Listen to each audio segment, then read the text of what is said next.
Indian super লিগে সোনার বল জেতা গ্রেগ আলেকজান্ডার জেমস স্টুয়ার্ট যোগ দিলেন মোহনবাগান সুপার জায়ান্টে। দলের জন্য একজন অ্যাটাকিং মিডিও-কাম স্ট্রাইকার খুঁজছিলেন স্প্যানিশ কোচ জোসে মোলিনা। ভারতে খেলে সাফল্য পাওয়া স্কটল্যান্ডের এই ফুটবলার সেই জায়গা পূরণ করবেন বলে মনে করছে ম্যানেজমেন্ট।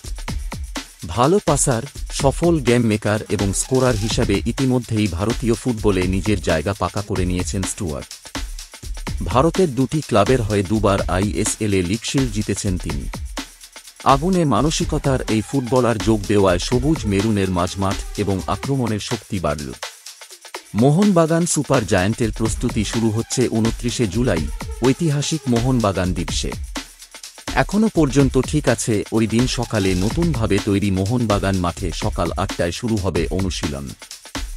স্টুয়ার্ট প্রথম দিন থেকেই অনুশীলনে নামবেন জেসন কামিন্স, লিস্টন কোলাসো, মনবীর সিংদের সঙ্গে।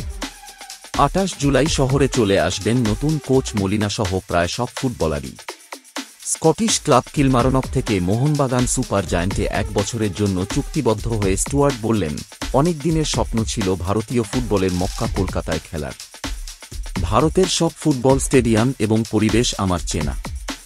ব্যক্তিগত সাফল্য পেয়েছি, চ্যাম্পিয়নও হয়েছি, কিন্তু মোহনবাগানের মতো ঐতিহ্যশালী এবং দেশের সেরা ক্লাবের জার্সিতে মাঠে নামার রোমাঞ্চই আলাদা।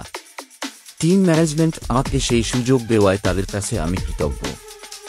কলকাতায় মোহনবাগানের বিরুদ্ধে খেলতে নেমে দেখেছি যুব ভারতীতে সবুজ মেরুন সমর্থকদের আবেগ এবং ক্লাবের প্রতি ভালোবাসার ছবি। আমার মতে ক্লাব অন্তঃপ্রাণ সমর্থক হিসাবে সবুজ মেরুন সমর্থক করাই ভারত সেরা।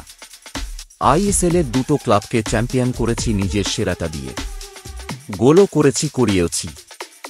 এবার আমার লক্ষ্য মোহনবাগান সুপার জায়ান্টকে ফের চ্যাম্পিয়ন করা এবং সবুজ মেরুন সমর্থকদের মুখে হাসি ফোটানো। আমি জানি এই স্বাদ ভারতের আর কোনো ক্লাবে খেলে পাওয়া যাবে না।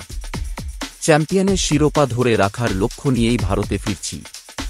মোহনবাগান সুপার জায়ান্টে সই করার পিছনে আরও একটা কারণ, যুব ভারতীতে কলকাতা ডার্বি খেলার ইচ্ছা।